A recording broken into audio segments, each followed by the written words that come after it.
1절부터 계명의 내용과 교훈으로 교육하시는 하나님에 대해서 계속 여러분들에게 강론해 드리려고 합니다. 지금 신명기서 5장 본문의 이치는요, 하나님께서 하나님 자신을 계시하시는 방법이 언약하시고 언약대로 성취하시는 방법입니다. 그래서 이제 하나님께서 아담에게 언약을 주셨는데 아담이 타락해 되어짐으로 타락하고 관계없이 둘째 아담 예수 그리스도를 통해서 그 언약을 이루어 주신다라는 확증으로 모형적인 언약인 아브라함과 이삭과 야곱에게 나라 세우실 것을 언약해 주십니다. 그 언약의 이제 첫째 번이 자손번창에 대한 언약인데요.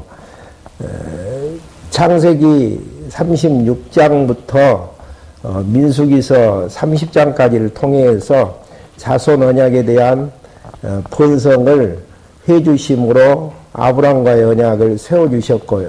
성취해 주셨고요.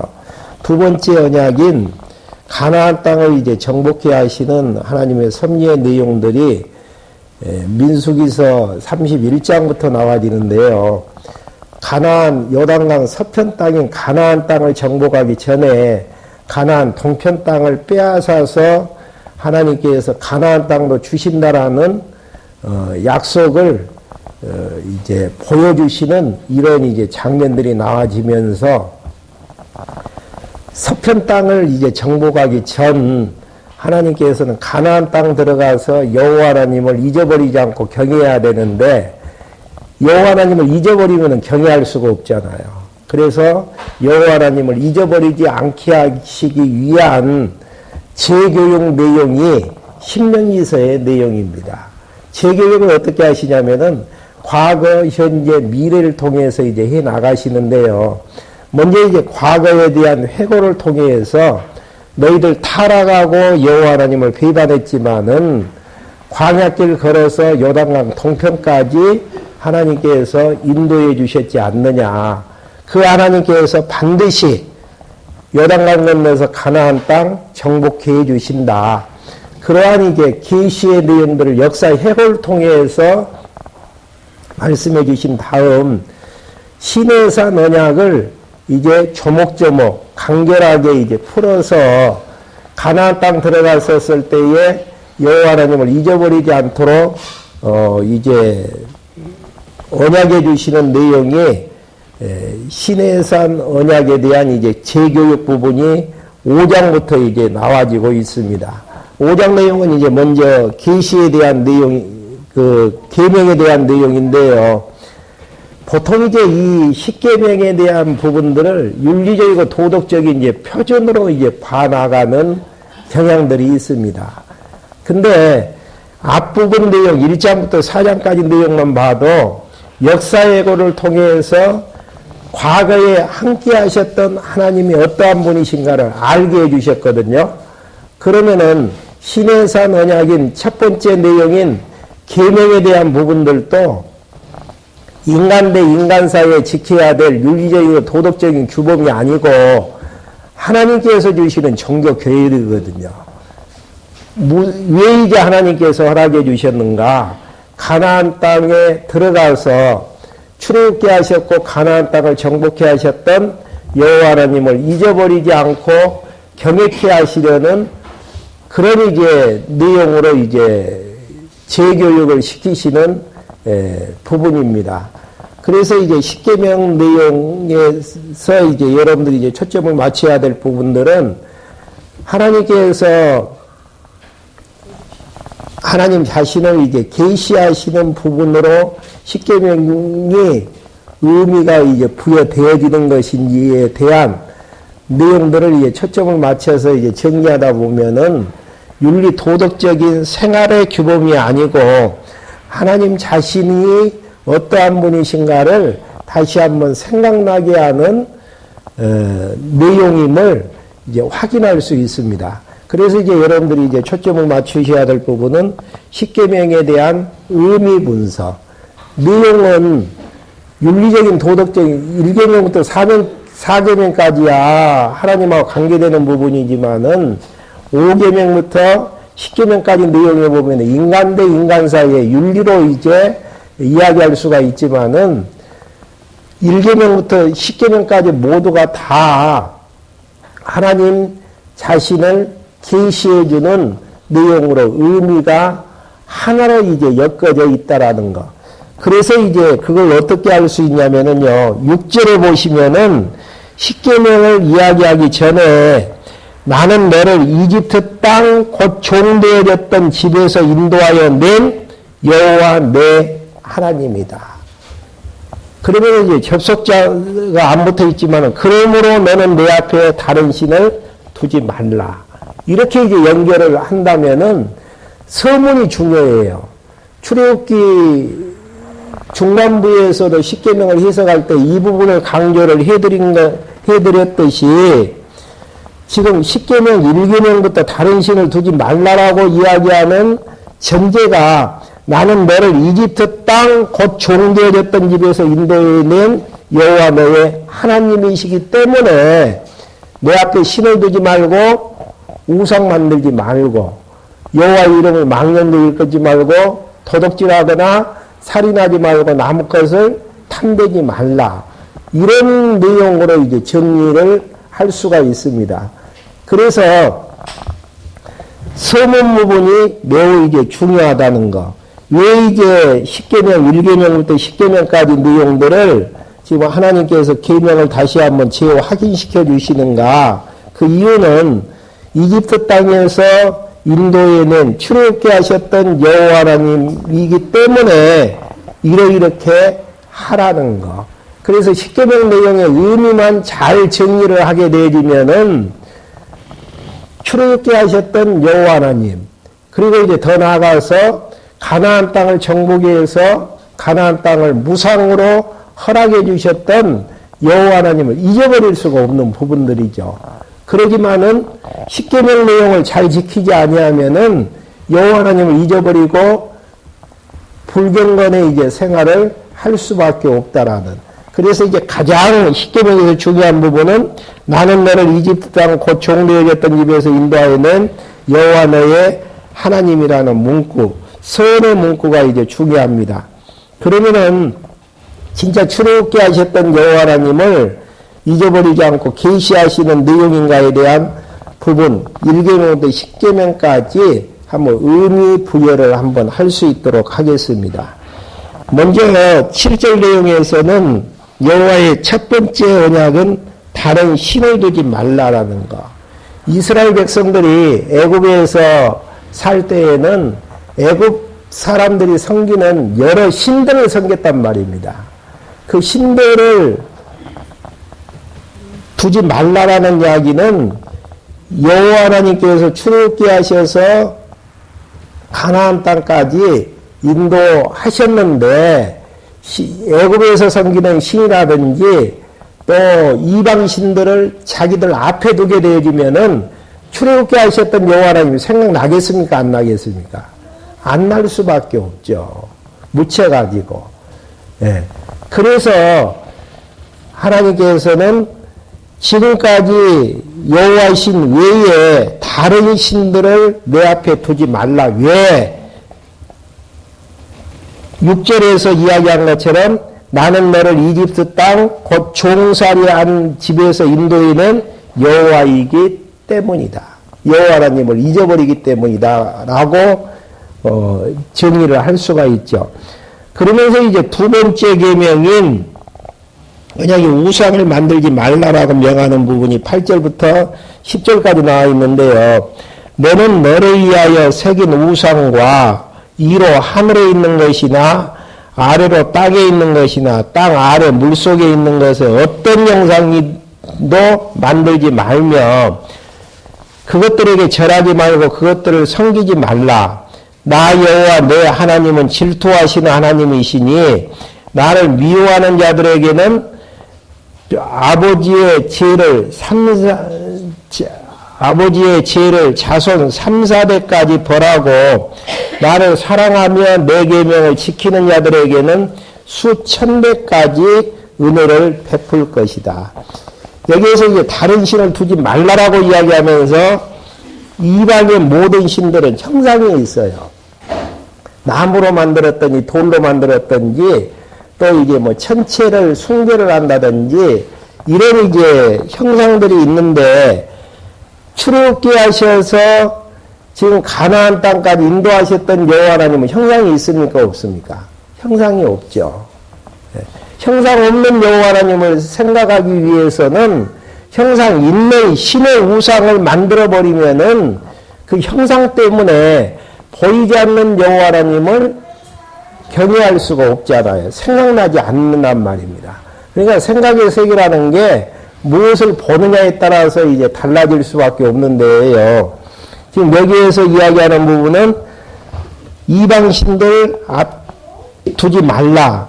그 이방신들의 모든 것들은 형상이 있는데 형상을 만들지도 말라라는 거. 그러면서 거기에 이제 만들지도 말 뿐더러 절하지도 말라라는 거. 그러면 이제 절하게 되면 어떻게 한다는 이야기입니까? 나를 미워하는 자들에게는 아버지의 죄를 자손 3, 4대까지 벌하고 나를 사랑하며 내 계명을 지키는 자들에게는 수천 배까지 은혜를 베풀 것이다. 3, 4대하고 수천 대. 수천 대에 비하면은 3, 4대는 아무것도 아니죠.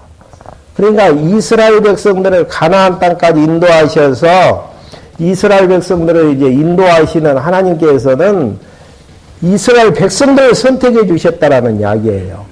왜 선택해 주셨죠? 사랑하기 때문에. 그 사랑이 우상 생긴다 그래가지고 잠시 진노는 있겠지만은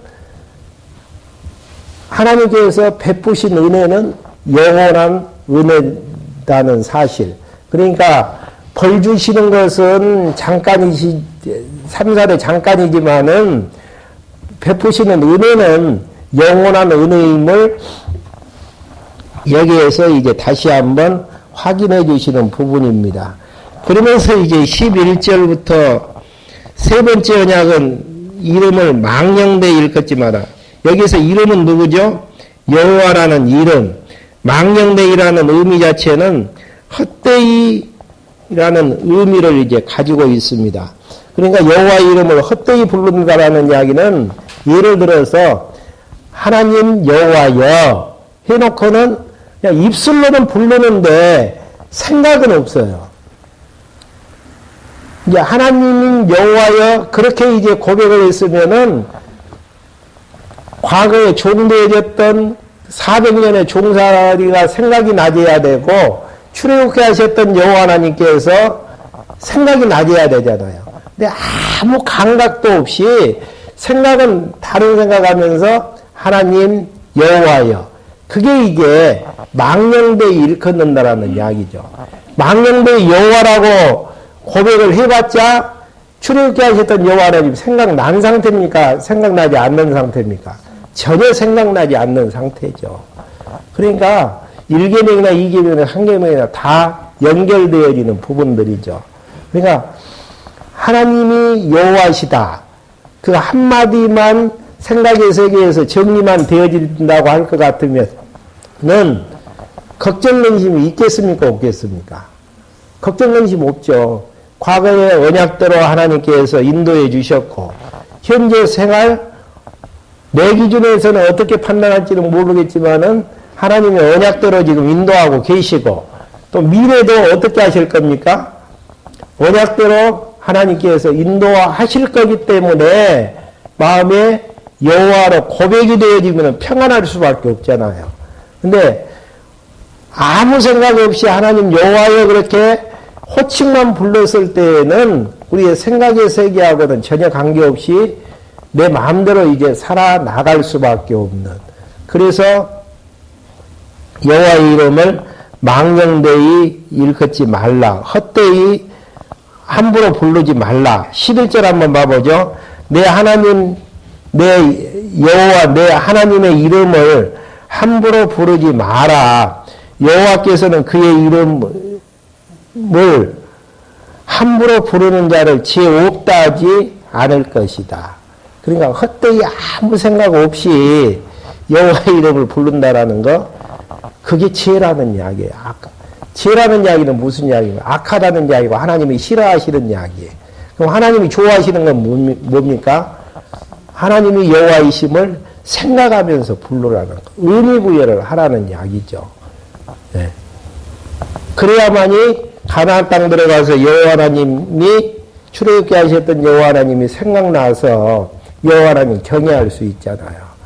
그러니까 3절 내용에서도 6절을 삽입해서 이게 정리를 하면은 나는 너를 이집트 땅 곧 종되어졌던 집에서 인도하여낸 여호와 내 하나님이기 때문에 여호와 내 하나님의 이름을 함부로 부르지 마라. 예, 여호와 하나님이 생각나지면은 여호와 하나님 경외하면서 살 수 있잖아요. 이게 중요한 부분은 신앙생활을 하는 데 있어서 여호와의 이름이 항상 머릿속에서 생각나진다라는 거. 그리고 거기에 의해서 역사를 해석하고 이제 역사를 평가한다라는 의미를 가지고 있습니다. 그러면서 이제 12절부터 15절까지 네 번째 언약은 안식일을 일으켜 거룩하게 하라고 명하시는 부분입니다. 1절부터 3절까지는 출애굽게 하셨던 여호와 하나님하고 연결이 되어지죠. 근데 갑자기 또 안식일 지키라고 이야기를 해요. 이게 출애굽게 하셨던 여호와 하나님하고 어떤 연관관계가 있는 것인지 지금 그러거든요. 나는 너를 이집트 땅 종되어졌던 집에서 인도하여낸 여호와 내 하나님이시기 때문에 안식일 지키라는 이야기예요. 출애굽게 하셨던 여호와이기 때문에 안식일 지키라는 이야기예요. 그럼 안식일하고 출애굽게 하셨던 여호와 하나님하고 무슨 연관관계가 있나? 애굽에서는 쉬는 날이라고는 바로의 생일이라든지 애굽의 국경이라든지 그런 날만 쉴 수가 있었지 7일째 쉬는 날은 많이 없었단 말입니다.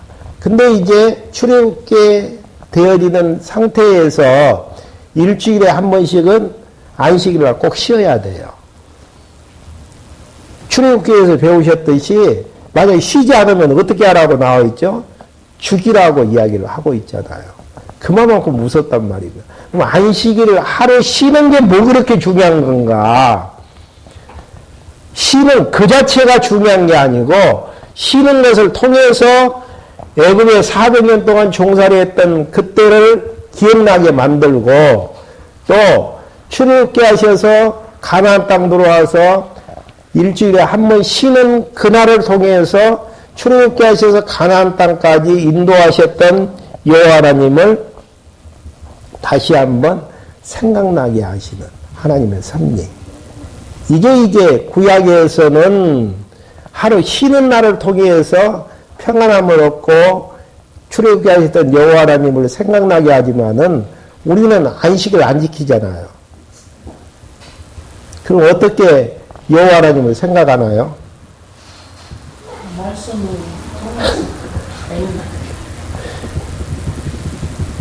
안식일을 이루신 언약대로 안식일을 이루심으로 우리에게 죄 가운데에서 해방시키셔서 우리에게 참 안식을 주신 약속대로 그 언약을 이루신 여호와 하나님이 다시 한번 생각나는 걸 통해서 이게 마음에 죄에서 해방됐다라는 이야기는 무슨 이야기입니까? 참 안식을 얻었다라는 이야기, 신령한 안식을 얻었다라는 이야기예요.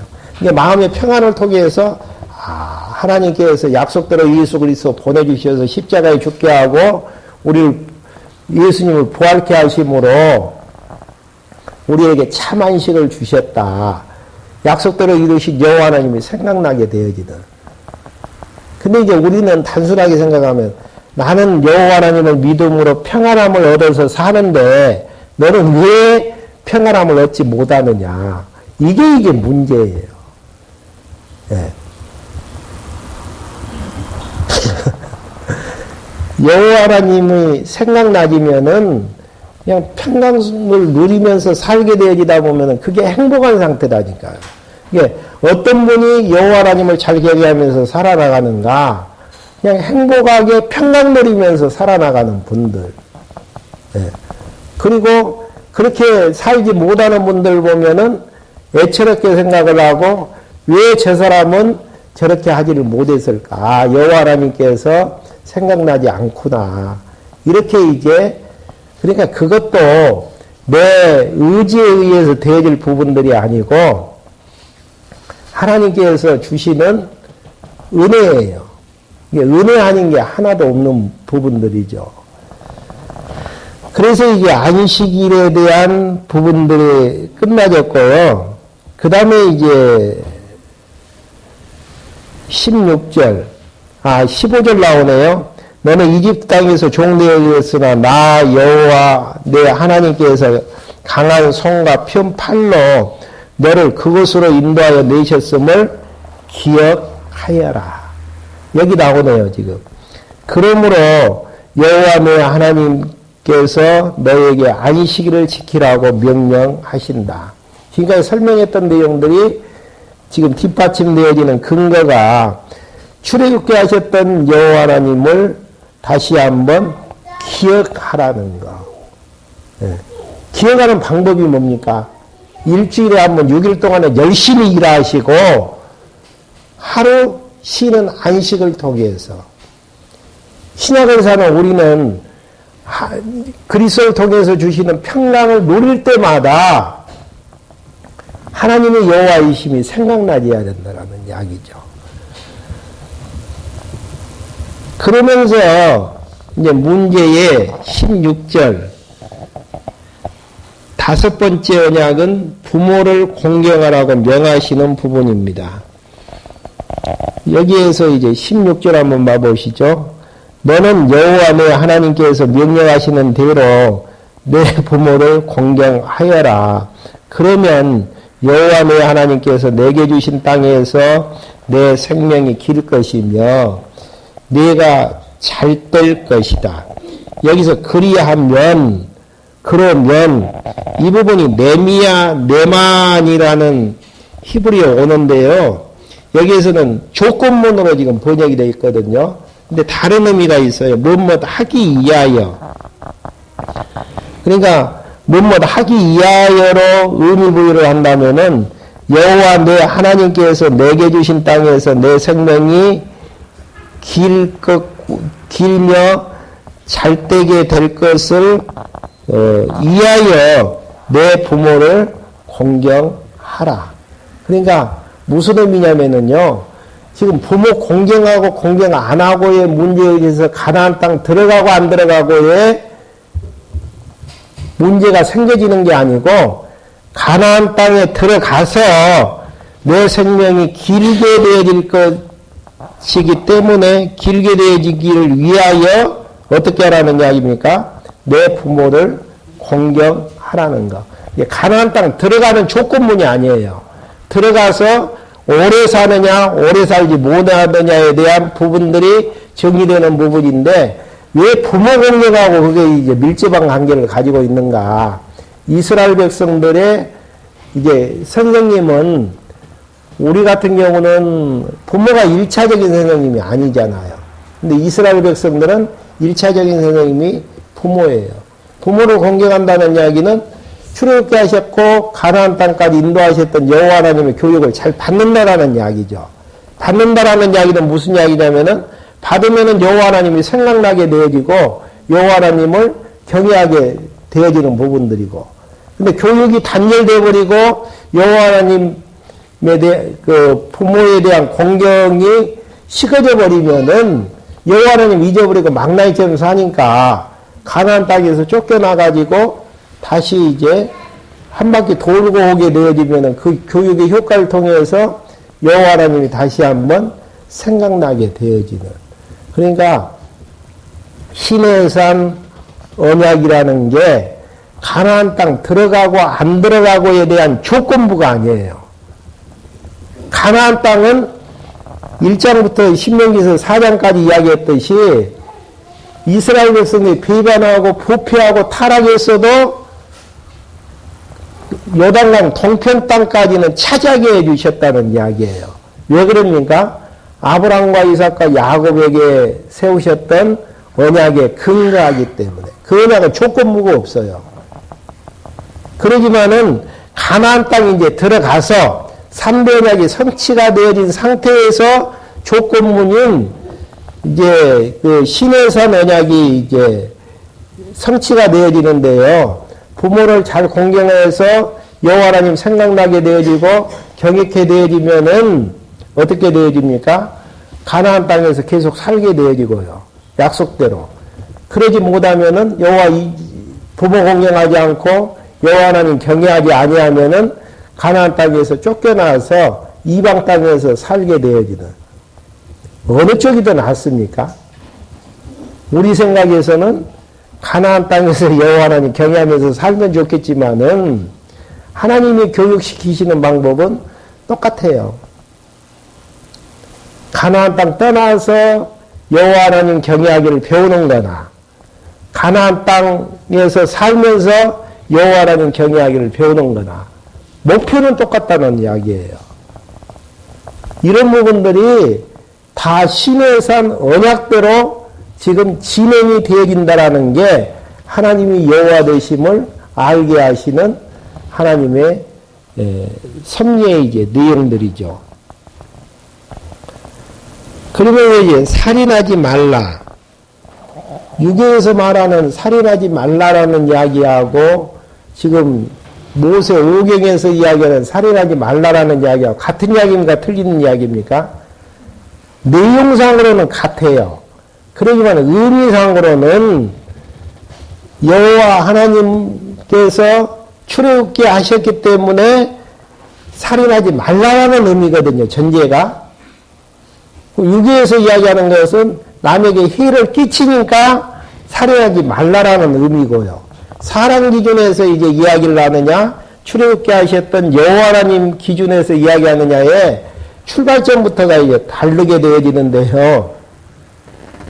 여기에서 이제 살인하지 말라라는 이야기는 생육하고 번성케 하시는 하나님의 약속이 이제 역사 섭리 가운데서 진행이 되어지는데, 막 자기 마음대로 생명의 주인 되신 하나님 무시해버리고 죽여버리면은 생육하고 번성케 하시는 하나님이 아니시고 계시로 이제 드러나지 않는 부분들이고요. 또 죽이고 살리는 권한은 누구에게 있습니까?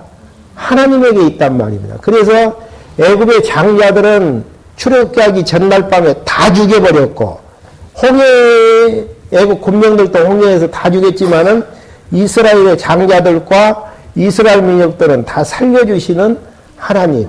그게 이제 출애굽게 하셨던, 출애굽게 했을 때에 이제 드러나졌던 현상들 아니겠습니까? 그러면 그런 부분들의 사건들이 잊혀져 간다라는 이야기는 무슨 이야기죠? 여호와 하나님을 잊어버린다라는 이야기고, 여호와 하나님을 잊어버린다라는 이야기는 자기 마음대로 이제 살아나간다라는 이야기입니다.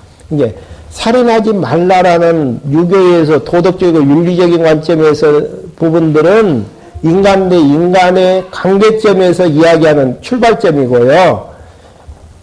신명기서에서 이야기하는 살인하지 말라라는 부분은 출애굽게 하셨던 여호와 하나님을 생각나게 하시는 하나님의 섭리의 숨결이 담겨진 부분들이고요. 간음하지 말라라는 이야기도 마찬가지죠.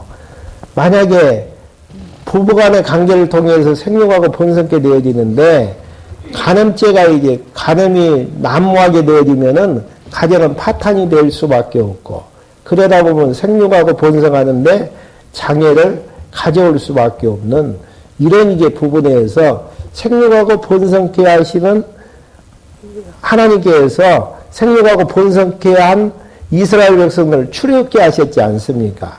그 하나님이 생각나지를 않는다라는 이야기예요. 가정에 문제가 생겨버리면은. 그래서 이제 간음하지 말라라는 이야기고, 도덕질하지 말라라는 이야기도 똑같아요.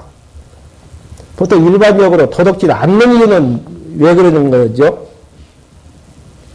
좀 고상한 사람은 남에게 피해 입히기 싫어서, 보통 사람들은 감옥 가니까. 그러지만 감옥 가고 남에게 피해를 끼치지 않는 도덕질에 대한 부분이 아니고, 의미적으로 지금 이야기하는 부분들은 6절 부분을 삽입해서 도덕질하지 말라라고 읽으면 답이 나와집니다. 나는 너를 이집트 땅 곧 종되었던 입에서 인도하여 낸 여호와 내 하나님이기 때문에 도덕질하지 말라. 애굽에서 나왔을 때에 빈손 들고 안 나왔죠. 금은보화 다 가지고 나왔단 말입니다. 그리고 이제 뒤에서 이제 하나님께서 공부하시는 말씀에 보면은 가나안 땅 들어가게 하실 때에 짓지도 않는 집 주시고 심지도 않는 과수 먹게 할 것이다. 그리고 가나안 땅 7족속이 살고 있는 가나안 땅 다 하나님께서 분배해 갖고 나누어 주셨다라는 이야기예요. 만약에 도덕질해 가지고 자기 욕심대로 재산을 증식을 하게 되어졌을 때는 어떤 결과가 나와집니까? 가나안 땅 출애굽기에 때 금은보화를 주셨던 하나님, 가나안 땅을 분배해 주셨던 하나님에 대해서 잊어버릴 수밖에 없잖아요. 그래서 도덕질하지 말라라고 지금 이야기하는 부분들입니다. 그렇기 때문에 여러분들이 이제 십계명을 해석하실 때에 6절을 읽고 살인하지 말라, 6절을 읽고 간음하지 말라, 6절을 읽고 도덕질하지 말라. 또 20절에서 너 이웃에 대하여 거짓 증언하지 말라. 거짓이 난무하면은 출애굽게 하셨던 여호와 하나님에 대한 진실된 사건들이 묻혀질 수밖에 없죠. 지금 매스컴에서 정권이 이야기하는 거 믿습니까? 안 믿습니까? 잘 안 믿잖아요. 너무 거짓말들을 많이 쳐버렸기 때문에.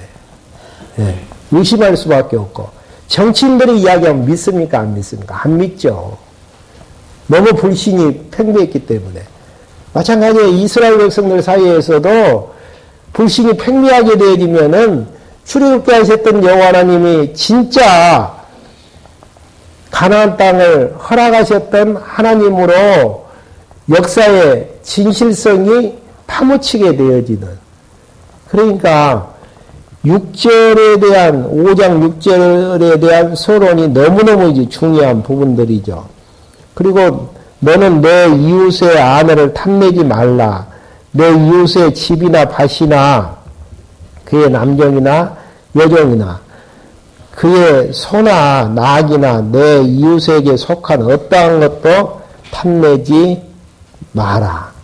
네, 탐내지 말라라는 거. 탐하게 되어지면 도덕질로 연결되어지잖아요. 그러니까 하나님께서 다 필요한 만큼 분복으로 나누어 주셨는데 분복 누리면서 하나님께서 허락하신 것 생각하면서 살라라는 의미로 이제 이야기하는 부분들입니다. 그렇기 때문에 이제 십계명에 대한 해석들을 해봤지만은 십계명이라는 게 도덕적이고 윤리적인 관점이 아니고 출애굽게 하셨던 여호와 하나님을 다시 한번 기억해서 경외케 하시려는 하나님의 말씀의 의미가 이제 담겨져 있는 것들을 확인할 수 있는 부분들입니다.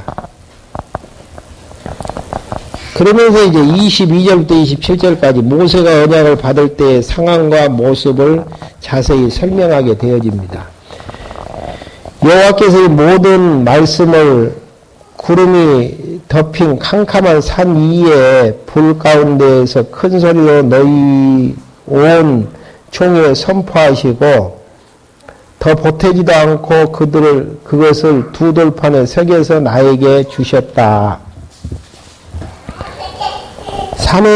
산이 불에 타며 캄캄한 가운데에서 너희가 그 소리를 듣고서 너희 지파의 모든 우두머리들과 장로들이 내게 나와서 이렇게 말하였다. 여호와는 우리 하나님께서 그분의 영광과 위엄을 우리에게 보여주셨고 우리가 불 가운데에서 들려오는 그분의 음성을 들었으며 하나님께서 사람과 말씀하셨으나 그 사람이 여전히 살아있는 것을 우리가 오늘 보았습니다. 이 거대한 불이 우리를 삼키려 하고 있으니 우리가 지금 왜 죽어야 합니까? 우리가 여호와 우리 하나님의 음성을 다시 듣는다면 우리는 죽을 것입니다. 어떤 육체를 가진 자가 불 가운데 말씀하시는 하나님의 음성을 듣고도 우리처럼 살아있는 자가 누구이겠습니까? 당신께서 가까이 나가서 여호와 우리 하나님께서 하시는 모든 말씀을 듣고 여호와 우리 하나님께서 당신에게 하시는 말씀을 우리에게 전달해 주십시오. 그러면 우리가 듣고 그대로 하겠습니다. 그러니까 하나님께서 시내산에서 모세를 통해서 말씀하실 때에 굉장히 막 두려울 가운데 집어넣을 정도의 상황들을 이제 연출하셨죠. 그런 이제 연출하시는 이유는 하나님이 주시는 말씀이다라는 것들을 위험 있는 말씀임을 확인해 주는 부분들이죠. 그래서 이제 백성들은 이제 죽을까 봐 가지고 모세 당신을 통해서 말씀을 전달해 달라고 이야기할 정도로 하면은 그 당시의 상황이 얼마나 두렵고 하나님의 이제 강림하심이 얼마나 큰가를 보여주시는 부분들입니다. 왜 이제 두렵고 떨림으로 이제 받게 하셨는가? 하나님께서 주시는 말씀인 것을 확인해 주는 대목들이죠. 그러면서 이제 마지막으로 28절부터 33절까지 여호와의 명령을 들어서 모세가 백성들을 교훈하게 되어집니다. 너희가 말할 때에 여호와께서 너희의 말하는 소리를 들으시고 나를 이렇게 말씀하셨다. 내가 이 백성에게 내게 말하는 소리를 들었으니 그들이 말하는 것이 모두 옳다. 그들이 항상 그런 마음을 품고 나를 두려워하여 나의 모든 명령을 지켜 그들과 그 자손들이 영원히 잘되기를 바란다. 시내산 언약에 의해서 잘될 수도 있고 잘못될 수도 있고, 그러지만은 열조와의 언약은 타락하고 부패하고 불순종 가운데에서도 계속 잘되게 하시는 언약이고, 그래서 이제 30절 너는 가서 그들에게 그들의 장막으로 돌아가라고 말하고 너는 여기 내 곁에 서 있으라. 그리고 네가 내게 전하여 주는 모든 명령과 규례와 법들을 그들에게 가르쳐 네가 그들에게 유업으로 차지하라고 준 땅에서 그들이 그것을 지켜야 한다. 이게 여기 보면은 이제 가나안 땅 들어가는 조건부가 아님이 지금 31절에서 확인해 주죠. 다시 한번 읽어 드릴까요? 너는 여기 내 곁에 서 있으라. 그리고 네가 내게 전해주는 모든 명령과 규례와 법도를 그들에게 가르쳐 네가 그들에게 유업으로 차지하라고 준 그 땅에서, 그게 조건부가 아니잖아요. 땅에서라는 이야기는 땅에 이제 정복해서 줄 테니까 그들이 그것을 지켜야 한다. 그러므로 너희는 여호와 너 하나님께서 너희에게 명령하신 대로 지켜 행하고 오른쪽으로나 왼쪽으로 벗어나지 마라. 너희는 여호와 너희 하나님께서 너희에게 명령하신 모든 길을 따라라. 그리하면 너희가 살 것이고 너희가 잘 될 것이며 너희가 얻은 땅에서 너희의 날이 길 것이다. 여기 33절에서 그러면 여기는 네마이라는 논문 하기 위하여, 그러니까 그 땅에서 이제 잘 되고 얻기 위해서 명령하신 모든 길을 따라서 행하라. 조건부가 아니에요. 이게 다시 이제 개혁성경으로 이제 이야기하면 너희가 삶을 얻고 복을 얻어서 너희의 얻은 땅에서 너희 날이 장구하기 위하여 너희 모든 도를 행하라. 그러기 위해서 행하라는 이야기. 그러니까 시내산 언약이라는 것은 가나안 땅 들어가는 조건문이 아니고 가나안 땅 들어가서 오래 사느냐 작게 사느냐 이런 차이예요. 그러면은 쫓겨나는 것은 불신앙 때문에 이제 쫓겨났기 때문에 안 좋은 것인가? 쫓겨나서 또 교육을 받게 되어지는 부분들이에요. 공관날을 통해서. 그러니까 하나님 편에서는 이것도 좋고 저것도 좋고, 우리 편에서는 가나안 땅에서 편안한 상태에서 교육을 받느냐 아니면은 고통스럽고 힘든 상태에서 교육을 받느냐의 차이점이죠.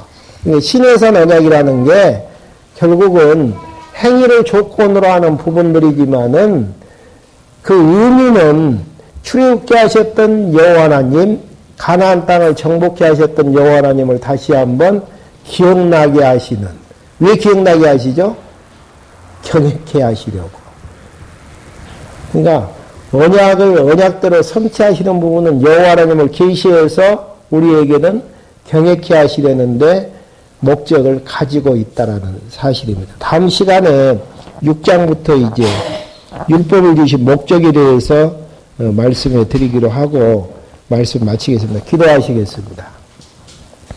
하나님 아버지, 저희들 이 시간에 불러 모아주셔서 시내산 언약을 재교육하시는 하나님의 섭리의 숨결을 통해 출애굽게 하셨던 여호와 하나님을 잊어버리지 않고 경외케 하시려는 하나님의 섭리의 숨결들을 맛볼 수 있도록 인도해 주심을 감사함을 드립니다.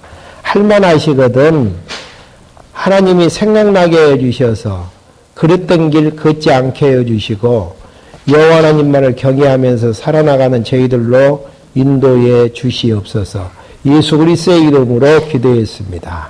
아멘. 시간이 넘어갔기 때문에요. 강도 시간입니다.